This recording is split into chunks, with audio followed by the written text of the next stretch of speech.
Bien-aimés dans le Seigneur, shalom. Vous posez cette question pour dire que représentent les os de Joseph. Et nous allons lire quelques passages bibliques pour notre édification. Attention, nous sommes dans le livre de Genèse chapitre 50. Nous prenons le verset 24. Joseph dit à ses frères, « Je vais mourir, mais Dieu vous visitera et il vous fera remonter de ce pays-ci, dans le pays qu'il a juré à donner à Abraham, à Isaac et à Jacob. » 25. Joseph fit jurer le fils d'Israël en disant, « Dieu vous visitera et vous ferez remonter mes eaux loin d'ici. » Exode chapitre 13, verset 19. Moïse prit avec lui les os de Joseph, car Joseph avait fait jurer les fils d'Israël en disant, « Dieu vous visitera et vous ferez remonter avec vous mes eaux loin d'ici. » Ma prière est que le Dieu de nos pères, le Dieu d'Abraham, d'Isaac et de Jacob nous ouvre les yeux spirituels afin de comprendre l'essence et la teneur de cette prophétie biblique au nom de Jésus-Christ. Amen. Soulignons la première chose. Nous sommes en Égypte. Joseph a joué tous les rôles possibles en Égypte jusqu'à devenir comme un premier ministre. À son passage, Pharaon a donné l'ordre qu'on s'agenouille. Mais pour Joseph, tant que c'est l'Égypte, ce n'est pas encore une visitation de Dieu. Voilà pourquoi Joseph dit, Dieu vous visitera. Nous sommes en train de dire au monde entier que toute bénédiction étant dans un lieu où règne encore le diable, dans une entreprise où règne le diable, dans une société où règne le diable, dans un endroit où règne le diable, ce n'est pas encore une visitation, malgré le rang qu'on peut occuper en ces lieux-là. Ça, c'est le premier point. Et c'est déjà un point culminant. Dieu vous visitera et vous fera remonter dans ces pays-ci, dans les pays qu'il a juré de donner à Abraham, à Isaac et à Jacob. Et Joseph dit, vous ferez remonter avec vous mes eaux, loin d'ici. Nous sommes en train de comprendre. Joseph ne veut pas que ces eaux restent en ces lieux-là. Où est-ce qu'ils sont en train de partir? Moïse et les enfants d'Israël se dirigent vers la terre promise. Et Moïse est l'image de Christ. C'est la prophétie de ce que Christ veut faire avec nous. Vous savez, Dieu commence quelque chose toujours avec l'os. C'est-à-dire, pour que Ève soit là, Dieu partit de l'os et il a créé une femme semblable à l'homme. Et l'homme a dit, voici cette fois-ci l'os de mes os et la chair de ma chair. On l'appellera femme. Dieu se sert de l'os pour qu'il y ait Ève. Et Ève veut dire la vie.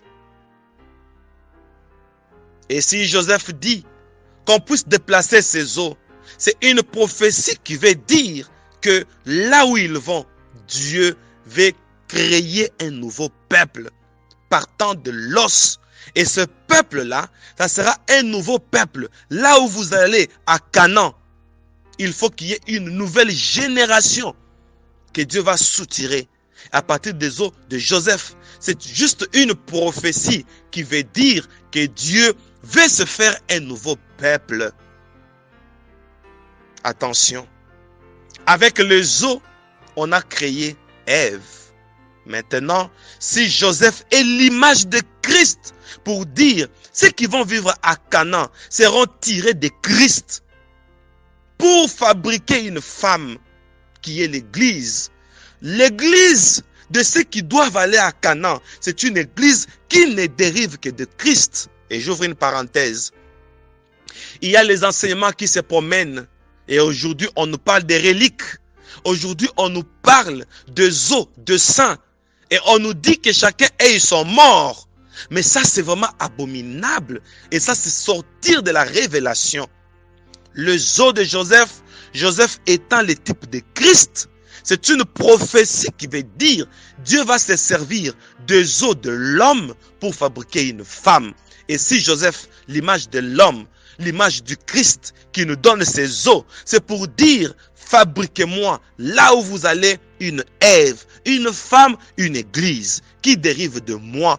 Voilà l'interprétation prophétique des os de Joseph. Nous voulons un nouveau peuple, un peuple qui ne vit pas en Égypte, malgré les postes, malgré la richesse, la renommée, la gloire, mais on doit quitter l'Égypte.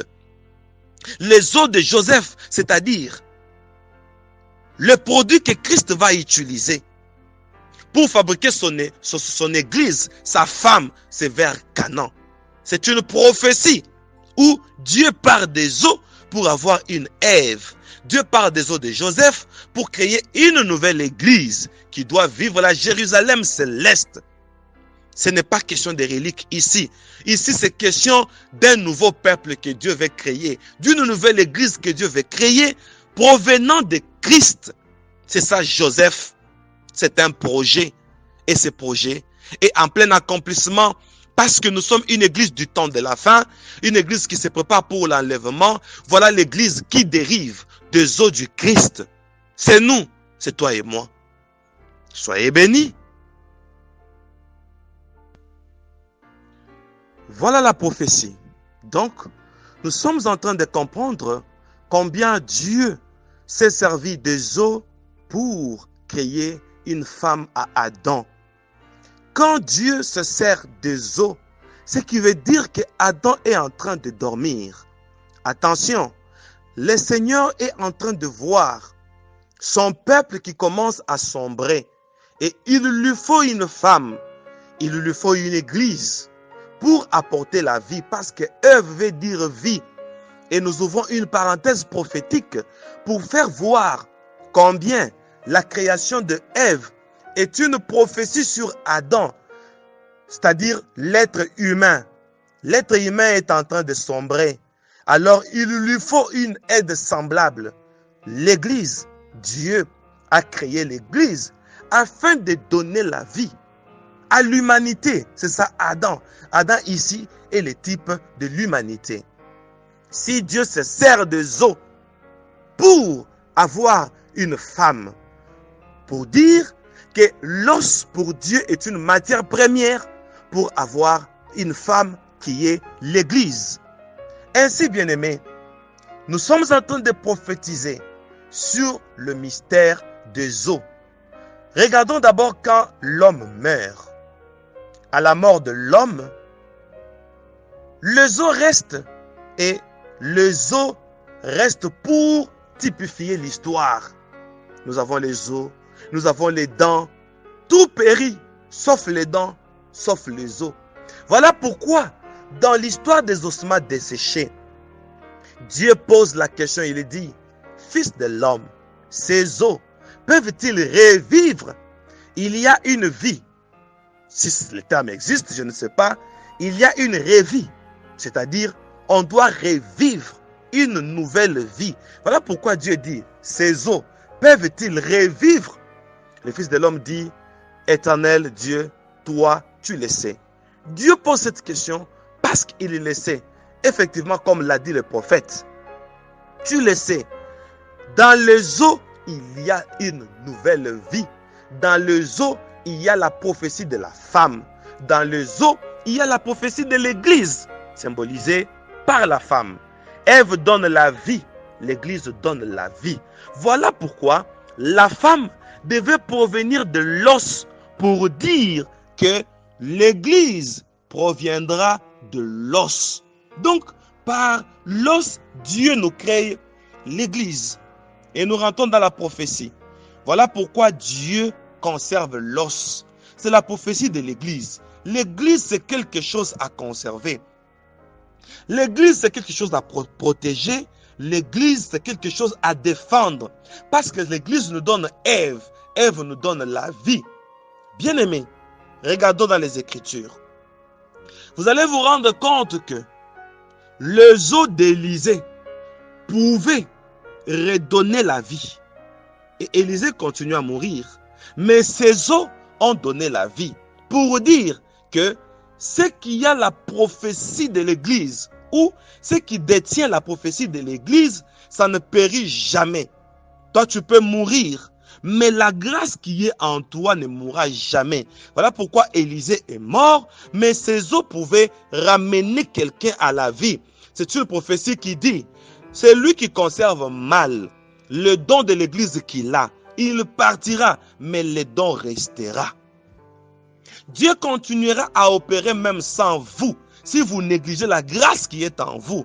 Quelle grâce? La grâce que nous avons reçue à l'Église. Voilà pourquoi Paul dit à Timothée, ne néglige pas les dons qui est en toi, les dons qui t'a été donnés par imposition de main des anciens.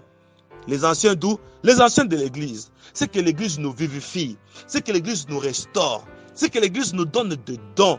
Et Dieu est jaloux de ces dons-là. Voilà pourquoi l'os qui est la prophétie de l'Église, l'Église qui est la prophétie de la vie, l'Église nous donne la vie, l'Église nous vivifie. Bien-aimés, quand nous regardons dans la prophétie, nous sommes en train de voir Moïse qui regarde le buisson. Il dit, je regarde pourquoi, je voudrais comprendre cette vision et je me demandais pourquoi le buisson s'est consumé, point. Pourquoi le buisson ne s'est consumé, point? Parce qu'un buisson, c'est une touffe d'herbe à épines, d'herbe sèche. Ça forme une touffe et ce sont des épines. Et Dieu est descendu avec son feu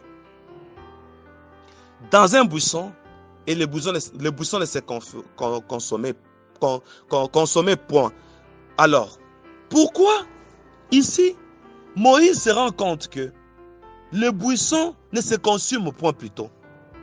C'est une prophétie qui est en train de dire, moi l'Éternel, j'ai mis ces épines en évidence. Le premier salut que j'apporte à Israël, c'est au moyen du feu. Et voilà pourquoi Dieu s'est servi du feu. Il y avait une colonne de nuée qui s'est transformée en colonne de feu. Quand Israël péchait, il y avait le feu qui descendait pour consumer les pécheurs et les colporteurs. Il y avait le feu qui descendait pour donner la loi à Moïse sur les 2 tables, etc. Dieu s'est servi du feu. Et il y a 2 dispensations, celle du feu et celle des épines. Les épines, c'est ça le buisson. Pour dire la première dispensation, c'est avec Moïse. Moïse se servira du feu. La deuxième dispensation, c'est celui qui viendra après Moïse. Comme Moïse a dit, le Dieu de vos pères vous enverra un autre prophète comme moi. Et lui vient avec la deuxième dispensation, les épines. Celui qui ressemble à Moïse va sauver l'humanité. Maintenant, pas avec le feu, mais avec les épines qu'il portera sur sa tête. Attention avec ce que Dieu met en évidence. Il a mis en évidence les épines. Pourquoi Jésus devait porter ses épines? Pour libérer Adam de cette loi où Dieu lui avait dit, il te produira des épines et des ronces sur la surface du sol. Bien-aimé, alors Dieu va se servir des épines pour sauver Adam de ces ronces-là qui devaient pousser du sol. Et Jésus a porté afin que Adam marche aisément. Alors, revenons. Quand on meurt, les os demeurent. Voyez-vous? Vous savez pourquoi Dieu met en évidence les os? Parce que Dieu veut se servir des os. Regardons quand on mangeait l'agneau pascal. Dieu a interdit aux enfants d'Israël, en mangeant l'agneau, lors de la Pâque, qu'on ne brise pas les os. Tout ceci pourquoi Dieu est en train de mettre en conservation les os. Donc on peut aussi dire comme sous-thème le mystère des os. Attention, Adam regarde Ève, il dit, voici cette fois-ci l'os de mes os et la chair de ma chair. L'os vient en première position et la chair vient en deuxième position. Adam a prophétisé. Il a dit cette fois-ci. Donc, la femme, c'est une fois de plus. Voilà pourquoi il a dit cette fois-ci. Donc, la femme est une nouvelle dispensation. La dispensation des eaux, c'est la dispensation de l'Église. Voilà pourquoi Jésus-Christ était à la croix. On a brisé le cheville des autres prisonniers pour qu'ils meurent. Mais quand on a voulu briser le cheville de Jésus, on a trouvé qu'il était déjà mort. Et la Bible dit, pour que s'accomplisse la loi qui disait, on ne brise pas les os de l'agneau. Jésus étant l'agneau de Dieu, d'après Jean chapitre 1er verset 29, on n'a pas brisé ses os pour montrer combien Dieu est jaloux des os. Voilà pourquoi il est arrivé même dans une vallée des ossements desséchés. Il pensait à ce que ses os revivent. Tout ceci, c'est une prophétie qui tourne autour d'Ève. Ève qui est la dérivée des os. Ève étant la femme et Jésus qui est représenté ici par Adam, c'est-à-dire Jésus le deuxième Adam. À partir des os de Jésus, et Jésus c'est le type de Joseph, on nous soutire Ève, Ève qui est la prophétie de l'Église. Et voici notre point culminant. Si Jésus protège les os, si la Bible, si Dieu protège les os, quand les gens meurent, les os demeurent. Tout ceci, c'est pour dire que tout produit qui donne le fruit comme Église, c'est quelque chose qui doit demeurer. Je réponds sous d'autres termes. Tout celui qui nous apporte l'Église, c'est quelqu'un à conserver. Parce que l'Église apporte la vie apporte le salut. Le salut, c'est Jésus, le chemin, la vérité et la vie. C'est lui qui sauvera son peuple de ses péchés. Ici, comprenons que l'Église est une matière première, ou les os sont une matière première pour l'Église. Parce que les os ont comme futur l'Église pour fruit, nous devons veiller sur ce qui crée l'Église. Qu'est-ce qui crée l'Église? L'os. L'os nous donne la femme c'est l'Église. Conservons l'Église. Conservons ce qui nous amène l'Église. C'est ce que la prophétie veut nous dire. Soyez bénis.